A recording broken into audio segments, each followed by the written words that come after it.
여러분 바닷가에 가보면 쉼없이 파도가 밀려옵니다.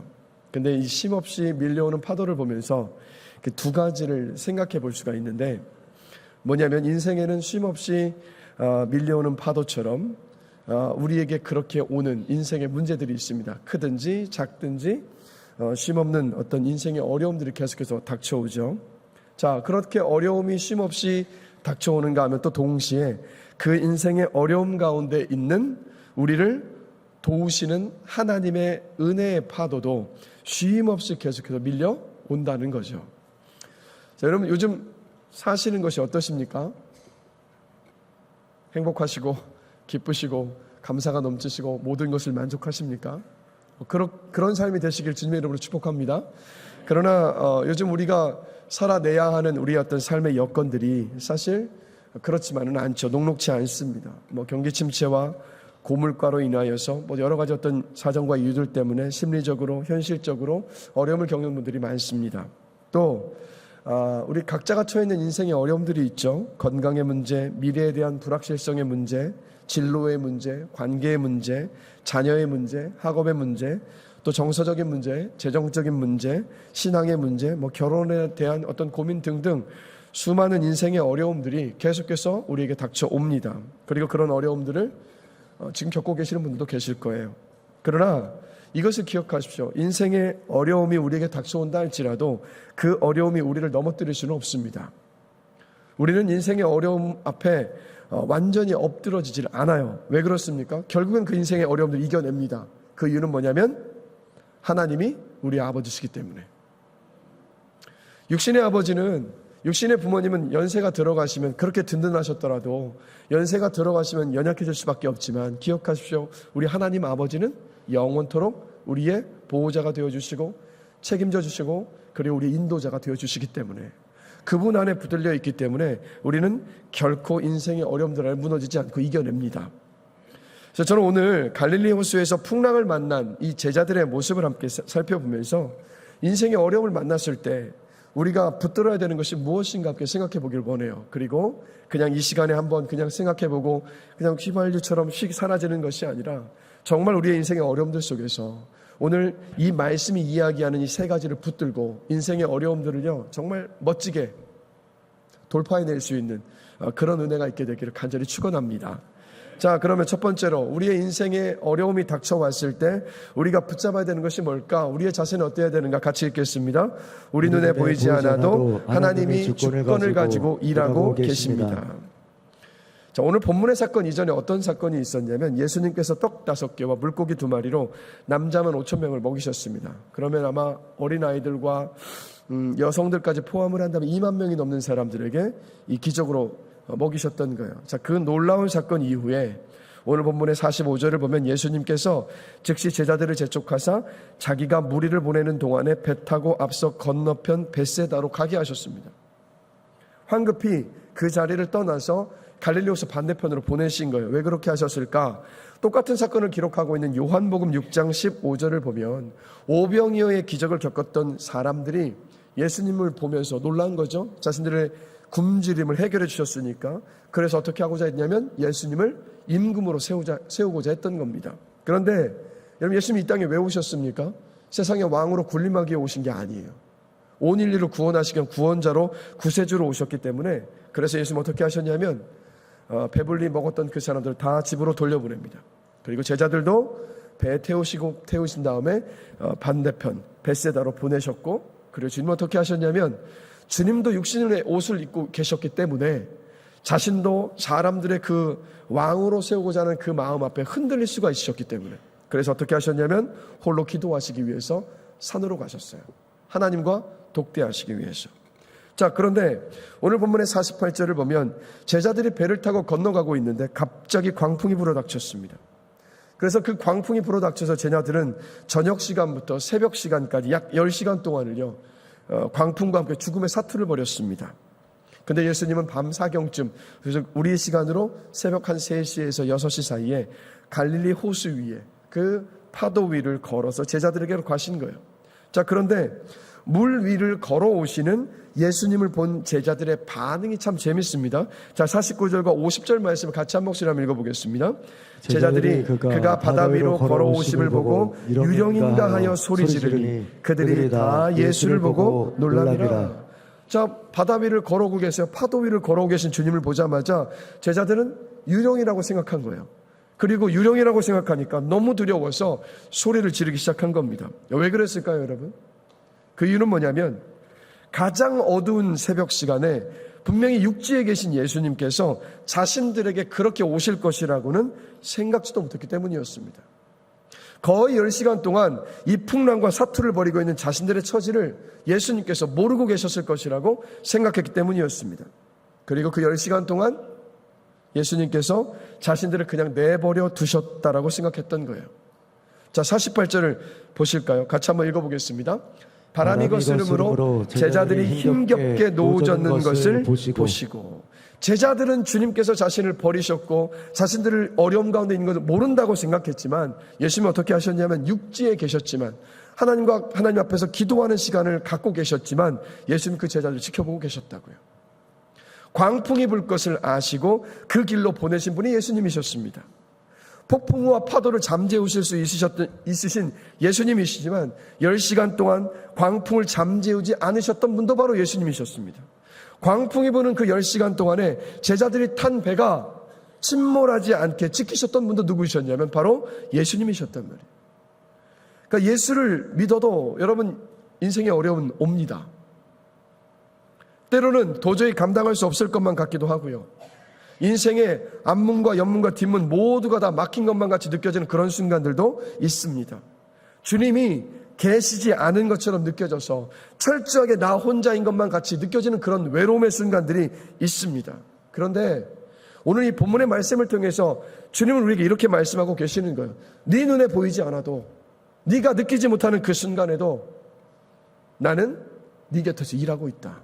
이걸 말씀하고 계신 거예요. 여러분 인생에 어려움이 닥쳐왔을 때 우리 눈에 보이지 않아도 내가 느낄 수 없다 할지라도 주님께서 주권을 가지고 일하고 계시다는 것을 인정하고 붙잡을 수 있어야 합니다. 그런데 우리가 인생의 어려움 속에서 주님을 신뢰하는 것이 참 쉬우면 좋겠는데 쉬우십니까? 어려우십니까? 쉬울 때도 있고 어려울 때도 있어요. 그렇죠? 그러나 인생의 어려움들이 불어닥쳐오면 주께서 정말 이 시간 속에서 일하시고 계신다, 주권적으로 일하고 계신다는 것을 믿음으로 붙잡는 것이 쉽지만은 않습니다. 그래서 성경을 보면 하나님은 생생한 스토리를 기록해 놓으셨어요. 왜 기록해 놓으셨을까요? 그 이야기를 보고 그 역사 속에서 일했던 나를 기억하면서 그 시간 가운데 나를 신뢰하는 믿음 안에 서 있으라고 생생한 스토리를 이 성경 안에 너무너무 많이 담아주셨던 거예요. 자, 그러면 가장 대표적인 사람이 누구냐? 바로 창세기 요셉을 한번 생각해 볼 수 있겠죠. 자, 요셉의 10명의 위의 형들은 아버지의 사랑을 독차지했던 요셉을 시기했습니다. 미워했어요. 자, 형들이 요셉을 그 도단이라는 지역의 마른 우물 속에 집어던졌을 때 요셉은 살려달라고 하나님께 분명히 애원했습니다. 그러나 돌아온 것은 뭐였냐면 침묵이었어요. 노예로 팔려간 이집트에서 적어도 노예로만큼은 살지 않도록 좀 은혜를 달라고 면하게 하여 달라고 분명히 요셉은 기도했을 겁니다. 그런데 종살이를 면하게 하는 것은커녕 감옥에 갇혀버린 죄수의 신세까지 돼버립니다. 요셉은 하나님께 기도했지만 단 한마디 응답도 하나님께 들을 수가 없었습니다. 그러면 그때 요셉은 하나님과 함께하고 계시지 않으셨던 것입니까? 하나님이 요셉을 버리셨던 건가요? 그렇지 않습니다. 요셉과 함께하고 계셨어요. 겉으로 드러나지 않았어도 하나님은 요셉의 인생 속에 펼쳐지는 모든 상황들을요 완벽하게 통제하고 계셨단 말이에요. 자, 이걸 어떻게 할 수 있느냐면 요셉을 이집트에 보내셔서 종살이를 시키기 위해서는요 온갖 우연의 일치들이 계속 이어져야만 했습니다. 자, 이거예요. 먼저 아버지 야곱이 요셉을 시켜서 형들이 양을 잘 돌보고 있는지 아닌지를 살펴보게 했습니다. 근데 야곱은 10명의 이 아들들이 세겜이라는 처음에 아브라함이 와서 정착했던 곳이기도 하고 또 사람들이 많이 살던 곳이었어요. 그곳에서 양을 치고 있을 것이라고 확신했기 때문에 막내 아들 요셉을 그 형들에게 보냈던 겁니다. 자, 그런데 하필이면 그때 야곱의 10명의 아들들은요, 외지고 인적이 드문 도단이라는 곳에서 양떼를 치고 있었어요. 자, 만약에 야곱이 도단에서 형들이 양떼를 돌보고 있다는 것을 알았다면 사랑하는 그 막내 아들을 보냈을까요? 안 보냈을까요? 안 보냈겠죠. 위험한 곳이니까. 요셉의 형들이 있을 것이라고 여긴 그 세겜에 도착을 했습니다. 근데 우연히 형들의 행선지를 아는 사람을 만났어요. 그런데 요셉이 먼저 물은 것도 아니고 그 사람이 친절하게도 먼저 요셉에게 말을 걸어왔습니다. 그리고 뭐라고 이야기하냐면 형들이 지금쯤 도단에 있을 것이라고 알려줬어요. 자, 그런데 이 사람이 그것을 알게 된 것도 어떻게 알게 되었냐면 들판에서 우연히 요셉의 위에 10명의 형들이 나누는 대화를 들었기 때문에 알았습니다. 자, 또 그리고 형들은 요셉을 미디안 상인에게 노예로 팔아버리고 짐승한테 잡아 먹혔다고 아버지 야곱을 속였습니다. 이렇게 얼렁뚱땅 넘어갈 수 있었던 이유는 뭡니까? 도단에 있었기 때문에.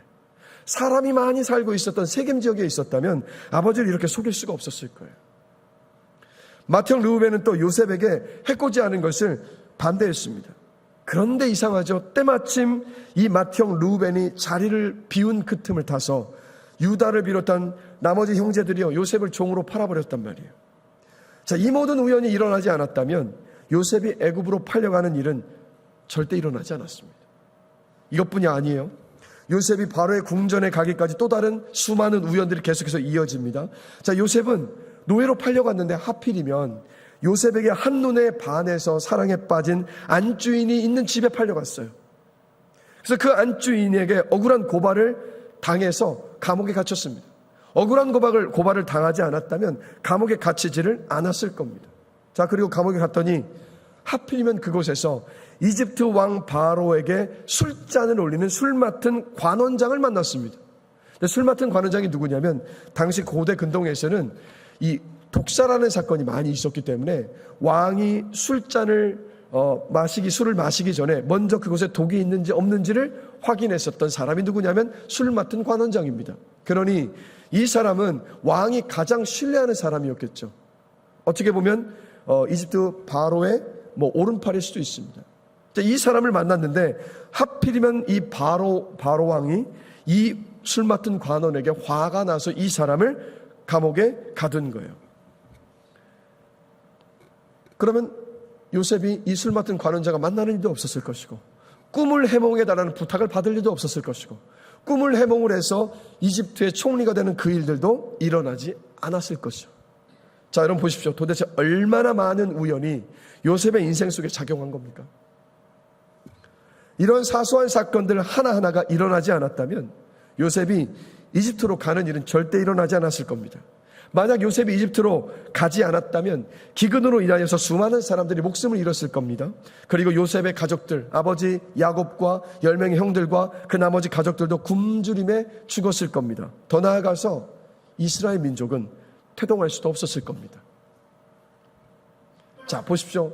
수많은 우연들이 합쳐져 있었던 요셉의 그 인생을 통하여서 하나님께서 우리에게 말씀하여 주시는, 우리가 알기를 원하시는 진리는 뭐냐면 이겁니다. 인생의 모든 일은 에베소서 1장 11절에서 말씀하는 것처럼 그의 뜻의 결정대로 일하시는 하나님의 계획하심의 결과라는 것을 말씀해 주고 계시는 거예요.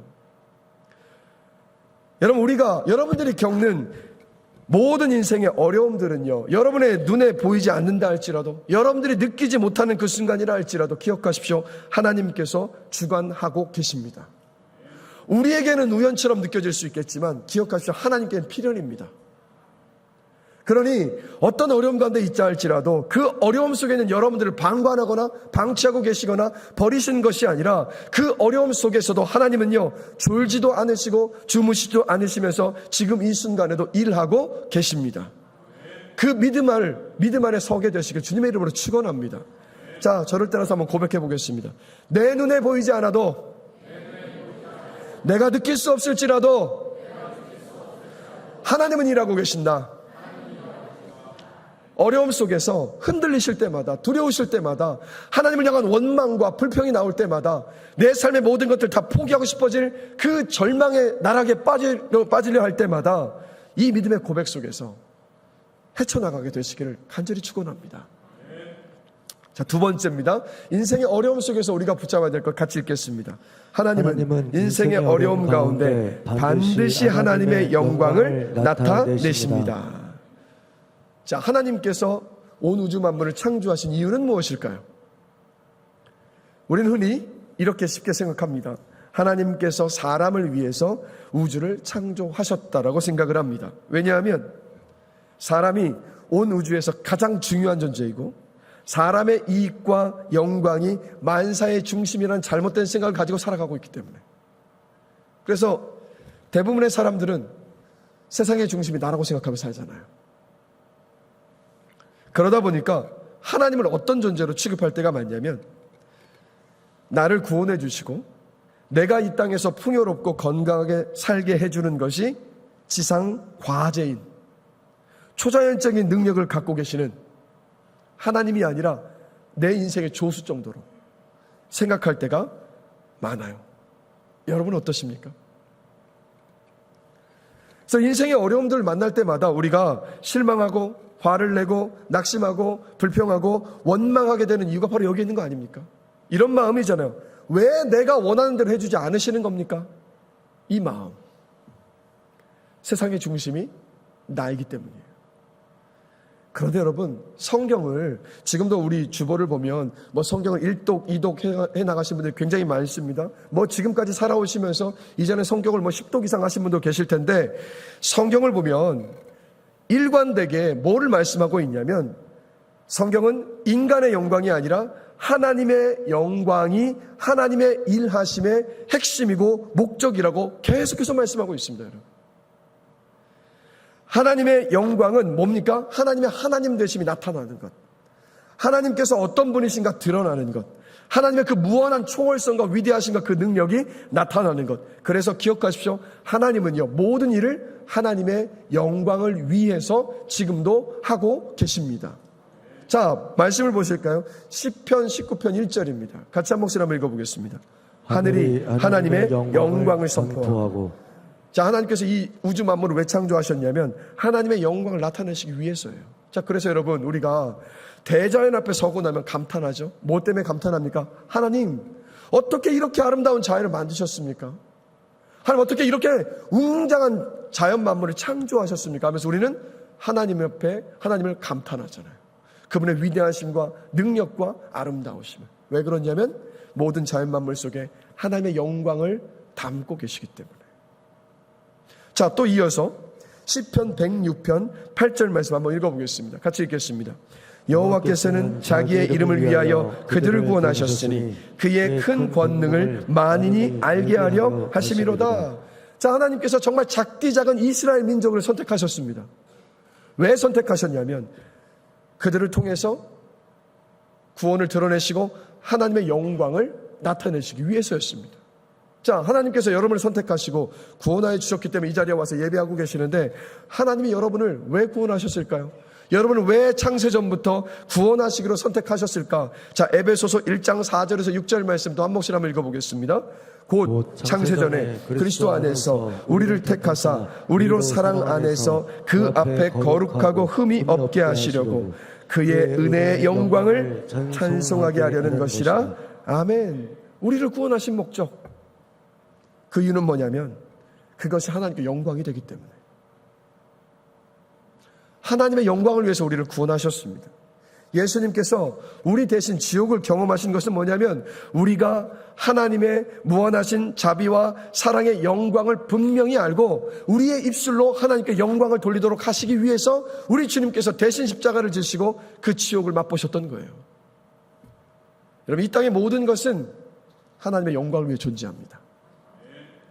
그렇기 때문에 우리 인생에 닥쳐온 어려움도 하나님의 영광을 드러냅니다. 자, 예수님은 당신의 주권으로 제자들을 갈릴리의 그 광풍의 고난 속에 10시간 동안을 지켜보시면서 그냥 내버려 두셨어요. 제자들이 바람과 싸우면서 지칠 대로 지쳐있을 그때 새벽 3시에서 6시 사이에 예수님은 제자들을 고난 속에 몰아넣은 광풍이 만들어낸 파도 위를 걸어서 오셨습니다. 주님께서 하셨던 모든 일들은요, 그냥 하신 일이 아니라 다 이유가 있고 뜻이 있어요. 제자들이 감당할 수 없는 그 파도 위를 걸어서 오셨다는 말은 어떤 뜻이겠습니까? 제자들아 기억해라. 너희들이 감당할 수 있는 그 파도 위를 내가 걸어왔던 것처럼 나는 너희의 인생 앞에 닥쳐오는 모든 어려움들이 바로 나의 주관 속에 있다. 이걸 하나님께서 걸어오시면서 보여주셨던 거였습니다. 그리고 예수님께서 배에 올라타시자마자 그 바람이 멈춰요. 바로 예수님은 자연과 인생의 모든 어려움의 주관자 되시는 그 영광을 이때 보여주셨던 겁니다. 하나님은 우리가 겪는 인생의 어려움 속에서 당신의 영광을 반드시 나타내십니다. 반드시 드러내세요. 그런데 우리는 하나님의 영광을 반드시 드러내신다고 하면 어떤 걸 먼저 생각합니까? 초자연적인 역사, 사람들 앞에 뭔가 간증으로 고백할 만한 어떤 놀라운 역사만을 생각할 때가 참 많습니다. 그런데 하나님은요, 꼭 초자연적이고 기적적인 방법으로만 당신의 영광을 드러내시는 것은 아닙니다. 요셉이 형들에게 노예로 팔려간 곳이 도단이라는 곳입니다. 요셉은 도단에서 하나님께 살려달라고 부르짖었는데 하나님은 어떤 답도 하지 않으셨어요. 결국 노예로 팔려갔습니다. 자, 세월이 흘러서 같은 장소인 도단에서 선지자 엘리사는 젊은 사환과 함께 아람 군대에 의해서 포위를 당하고 있었습니다. 젊은 사환이 너무 두려워하면서 떨고 있으니까 엘리사는 뭐라고 기도하냐면, 하나님, 이 두려워 떨고 있는 젊은 사환의 눈을 열어 주시옵소서라고. 그러자 하나님 즉시 응답하셔서 이 엘리사의 기도를 들으시고 젊은 사환의 눈을 활짝 열어주셨습니다. 그래서 이 젊은 사환의 눈에 뭐가 보였냐면 하나님께서 보내신 불병거가 성을 둘러싸고 있는 그 모습을 보게 하신 거예요. 그리고 나서 아람 군인들의 눈을 멀게 하셔서 그 도단을 구원하여 주셨습니다. 같은 장소 도단에서 요셉의 기도에 침묵하신 하나님은 엘리사의 기도에는 즉시 응답하시고 엄청난 기적을 일으키셨습니다. 마치 요셉은 외면하신 것 같고 엘리사에게는 반응하신 것처럼 보여요. 그런데 그렇지를 않습니다. 엘리사에게 재빨리 응답하실 때와 마찬가지로 요셉에게 느리게 반응하실 때도 하나님은요, 한결같이 일하고 계셨거든요. 엘리사의 기도에 요란하고 웅장하게 답하실 때와 같이 마른 우물의 침묵 속에서도 하나님은 사랑으로 요셉과 함께하고 계셨습니다. 비록 요셉에게 주신 구원의 역사가 덜 초자연적이고 덜 극적이긴 했지만 사실 여러분, 그 깊이와 넓이와 파장은 더 커요. 왜 그렇습니까? 인생의 어려움을 통과한 한 인생 전체를 통해서 보여주신 하나님의 영광이 요셉의 인생을 통해서 드러났기 때문입니다. 그러니 여러분, 우리가 바라는 대로 하나님은 당신의 그 영광을 보여주시지 않으실 수 있어요. 그러나 분명한 것은 뭐냐면 성경 속의 요셉의 삶을 통해서 돌아본다면 하나님은 인생의 어려움을 통해서 반드시 당신의 영광을 드러내신다는 사실입니다. 여러분, 그 판지 간증이라는 게 있거든요. 그래서 이제 말씀을 준비하다가 보게 됐는데, 이제 이 판지에, 커다란 판지에 한쪽 면에는 예수 믿기 전에 내 모습을 기록을 하고, 뒤쪽 면에는 예수를 믿고 난 후에 이제 자신의 모습을 기록하는 판지 간증인데, 한 부부가 올라왔습니다. 예배하는 중에 이제 강대상에 올라와서 판지 간증을 하는데, 아내의 판지 앞면에 이렇게 써져 있었어요. 다발성 경화증 진단. 다발성 경화증은 뭐냐면 희귀병이죠. 그래서 면역 체계가 뇌와 척수와 중추신경계를 공격해서 염증과 상처가 계속해서 나는 난치병입니다. 불치병이죠. 자가면역 질환이에요. 그래서 이 아내가 이 다발성 경화증에 걸려 있었던 겁니다. 자, 이어서 옆에 있는 남편이 판지를 보이니까 그 앞면에 이렇게 써 있었습니다. 병을 진단한 무신론자 의사. 그러니까 아내의 다발성 경화증을 진단했던 의사가 남편이었던 거예요. 그리고 이 남편이 자신의 판지를 다시 뒤집습니다. 거기 이렇게 써져 있었어요. 의사가 아내의 간증으로 지난달에 세례를 받았다. 그리고 이어서 아내가 자신의 판지를 뒤집자 이렇게 써져 있었습니다. 그만한 가치가 있었다. 이게 무슨 말입니까? 다발성 경화증이라는 고난 속에서도 하나님을 향한 믿음의 고백과 그 신앙이 무신론자였던 남편의 마음을 활짝 열게 만든 거예요.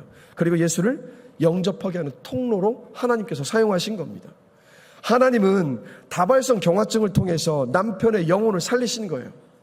그래서 여러분, 하나님은 우리가 꺼려하고 기뻐하지 않는, 사람들이 꺼려하고 기뻐하지 않는 다발성 경화증이라는 그 고난조차도 가치 있고 의미 있는 것으로 승화시키셨습니다. 이렇게 하나님은 당신의 영광을 드러내신 거예요.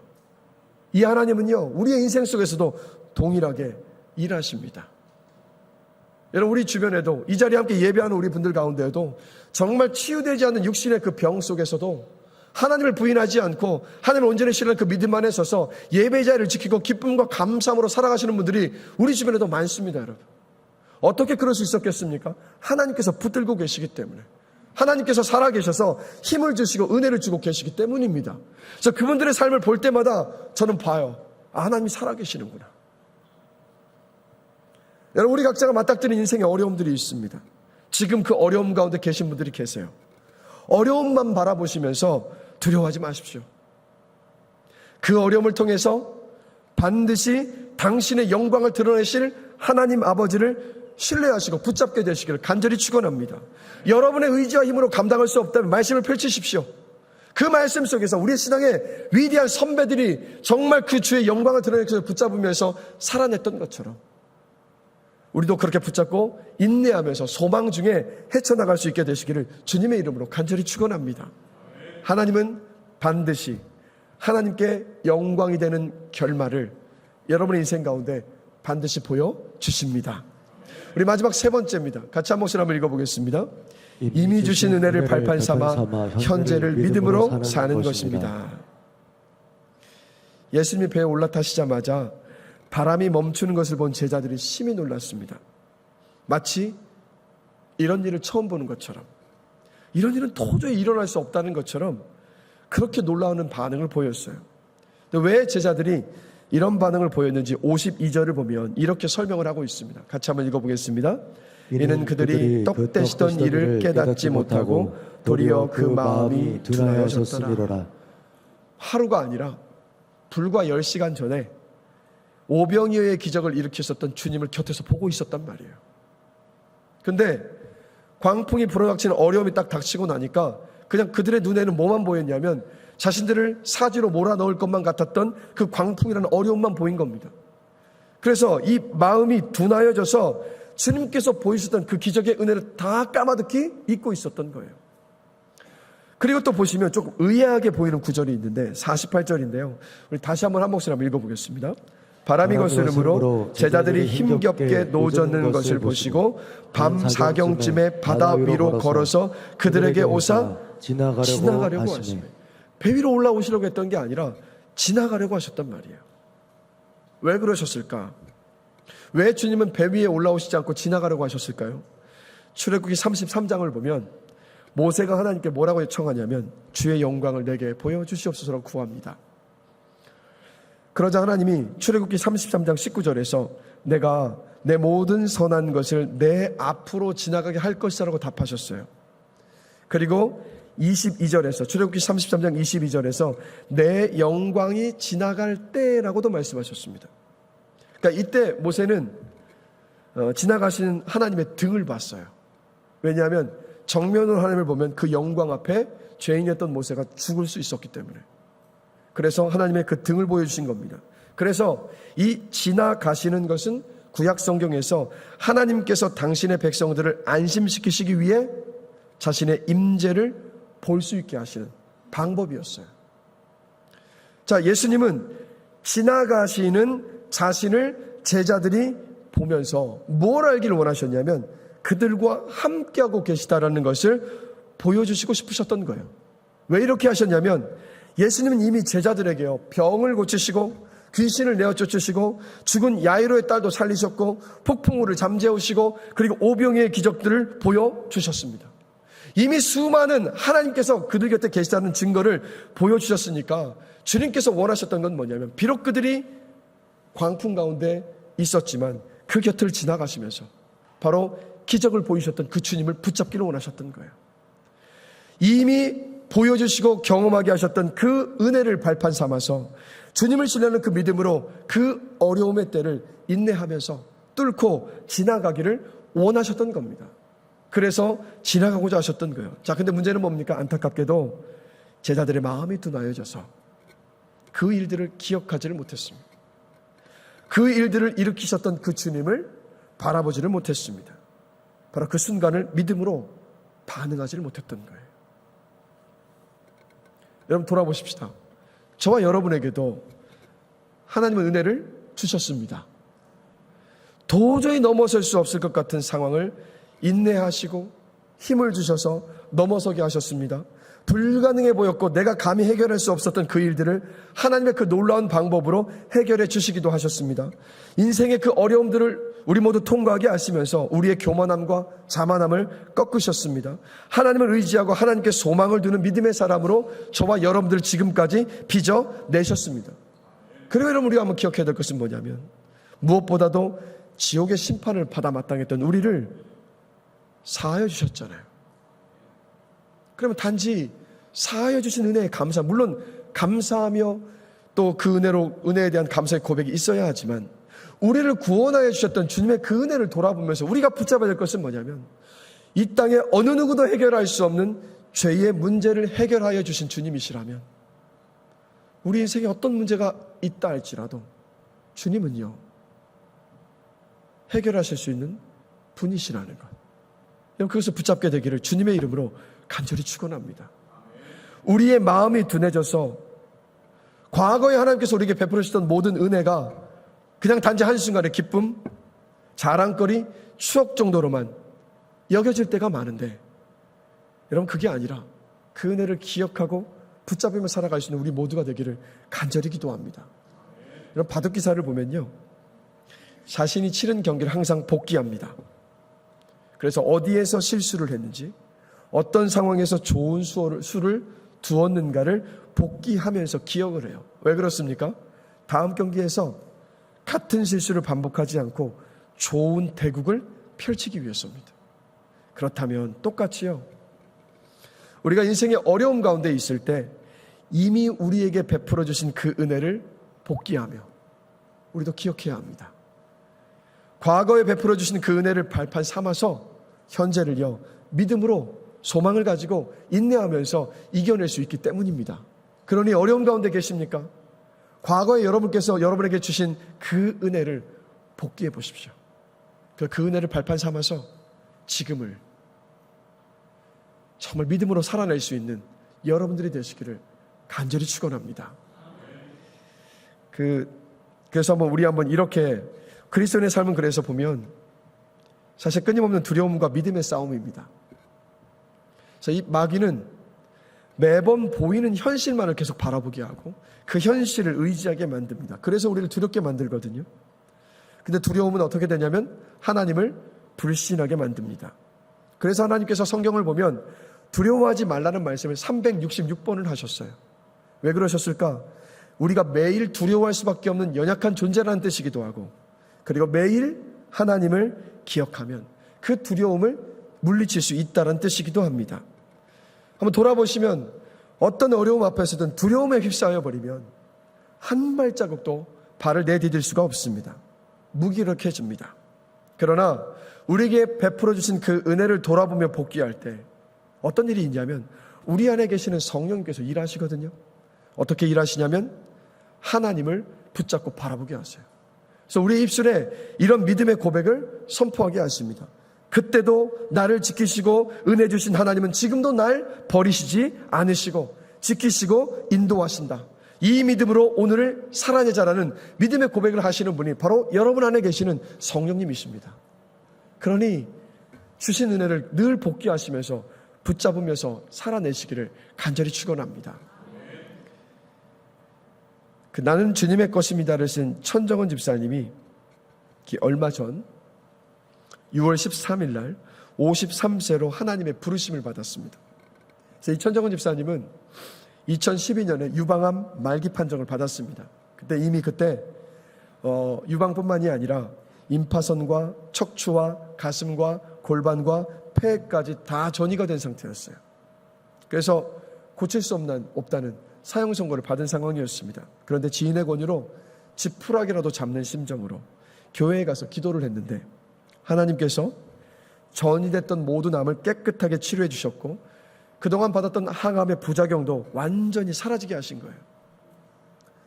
그런데 안타깝게도 그렇게 완치 판정을 받은 후 1년 반 만에 암이 다시 재발했습니다. 그리고 다시 치료 불가 판정을 받았어요. 그런데 그 어려움 속에서 이 천정원 집사님 낙심을 하지 않았습니다. 오히려 이런 고백을 했어요.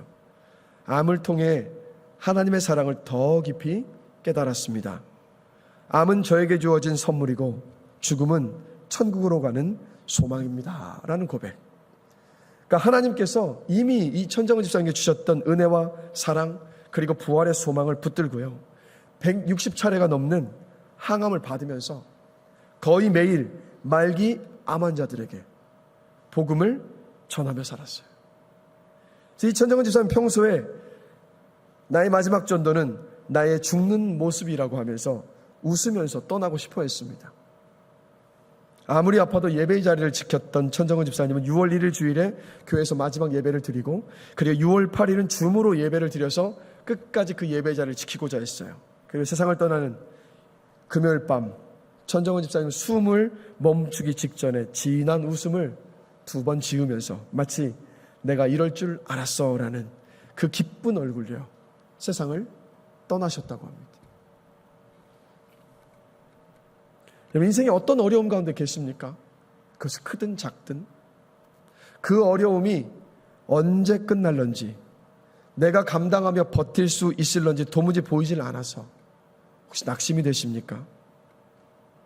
여러분에게 이미 베풀어 주신 하나님의 그 은혜를 복귀해 보십시오. 그리고 하나님께서 베풀어 주신 그 과거의 은혜를 발판 삼아서 비록 어려운 가운데 있어 할지라도 오늘을 지금을 하나님을 신뢰하는 그 믿음으로 인내하시면서 살아내시기를 간절히 축원합니다. 여러분 사실 모든 일이 잘 풀리는 것이 하나님께 영광이 될 수도 있지만 그보다 더 큰 영광은 뭔지 아세요? 천정은 집사님처럼 어려움 가운데 있지만 주의 은혜를 붙잡고 그 시간들을 이겨낼 때 그것이 하나님께 더 큰 영광입니다. 여러분의 삶이 정말 하나님의 살아계심을 나타낼 수 있는 증명하는 삶이 되기를 간절히 기도합니다. 이 말씀을 마무리하겠습니다. 찬양팀 올라와 주실까요? 사도행전 13장을 보면 베드로가 성전 미문에 앉아있던 안진뱅이를 일으켜 세웠습니다. 지켜보던 사람들이 놀란 거예요. 그러자 베드로가 그들에게 이렇게 말합니다. 사도행전 3장 13절인데요. 같이 한번 읽어보겠습니다. 아브라함과 이삭과 야곱의 하나님 곧 우리 조상의 하나님이 그의 종 예수를 영화롭게 하셨느니라. 베드로는 확신에 차 있었어요. 확신의 근거는 뭐냐면 아브라함의 하나님, 이삭의 하나님, 야곱의 하나님 곧 우리 조상의 하나님이 지금도 일하고 계시다는 확신. 지금까지 역사를 살펴보면 위기를 만날 때마다 하나님이 도우시고 이끄셔서 지금까지 이르게 되었는데 그 하나님께서 지금도 살아계셔서 일하고 계시다는 그 믿음의 확신이었습니다. 이런 기독교는요 역사의 종교입니다. 단순히요 믿으며 요행을 바라는 어떤 샤머니즘이나 기복신앙이 아니에요. 점치듯이 때려 맞추는 그런 종교가 아닙니다. 2000년이 넘는 시간 동안 검증이 이루어진 종교가 바로 기독교예요. 여러분, 하나님이 일하시는 기적은 여러분의 손안에 가지고 계시는 이 성경 안에만 갇혀있지 않습니다. 아브라함의 하나님, 이삭의 하나님, 야곱의 하나님, 그리고 우리의 수많은 신앙의 선배들과 그리고 여러분들의 그 믿음의 부모님들의 하나님은 바로 오늘도 살아계셔서 그 역사와 능력을 끊임없이 베풀어 주십니다. 그러니 여러분 내 삶에 어려움이 닥쳤을 때 우리 안에 이 확신이 있게 되기를 기도합니다. 히브리서 13장 6절이요. 같이 한 목소리로 힘차게 한번 읽어보겠습니다. 그러므로 우리가 담대히 말하되 주는 나를 돕는 이시니 내가 무서워하지 아니하겠노라. 사람이 내게 어찌하리요 하노라. 공동번역 성경을 보면요 이 말씀을 더 생생하게 이렇게 번역합니다. 그래서 우리는 확신을 가지고 이렇게 말합니다. 주께서 내 편을 들어 도와주시니 내가 무엇을 두려워하랴. 누가 감히 나에게 손을 대랴 라고요. 우리는 도무지 거역할 수 없는 운명의 속수무책으로 휘둘리는 그런 희생자들이 아닙니다. 지혜로우시고 사랑이 충만하신 하나님의 손 안에 붙들려 있는 인생들입니다. 손 빨면서 하늘만 쳐다보는 것이 우리의 할 일이 아닙니다. 같은 사건을 기록한 누가복음 8장 25절을 보면 예수님께서 제자들에게 이렇게 말씀하세요. 너희의 믿음이 어디 있느냐? 믿음은 뭡니까? 주님께서 하신 일과 하실 일을 받아들이는 것. 즉 인생의 어려움 속에서 하나님을 향한 그 믿음의 스위치를 켤 수 있는 우리 모두가 되기를 원합니다. 이렇게 믿음의 고백을 선포할 수 있게 되기를 원해요. 지금 내 눈에 보이지 않아도, 내가 느낄 수 없다 할지라도 하나님은 이 상황 속에서 일하고 계신다. 지금 내가 겪는 인생의 어려움 끝에 하나님은 반드시 하나님의 영광을 나타내신다. 이미 주신 하나님의 은혜를 기억하고 붙잡을 때 나는 지금 이 순간을, 현재를 믿음으로 어려움을 헤쳐나갈 수 있다라고, 믿음의 고백과 선포 속에서 믿음의 스위치를 켜시고 인생의 어려움들을 헤쳐나갈 수 있는 우리 모두가 되기를 간절히 축원합니다. 그래서 인생의 어려움을 이겨내시면서, 돌파해내시면서 하나님께서 살아계시다라는 것을 여러분의 삶으로, 여러분의 입술의 그 간증으로 증명하시는 복된 삶이 되시기를 주님의 이름으로 간절히 축원합니다.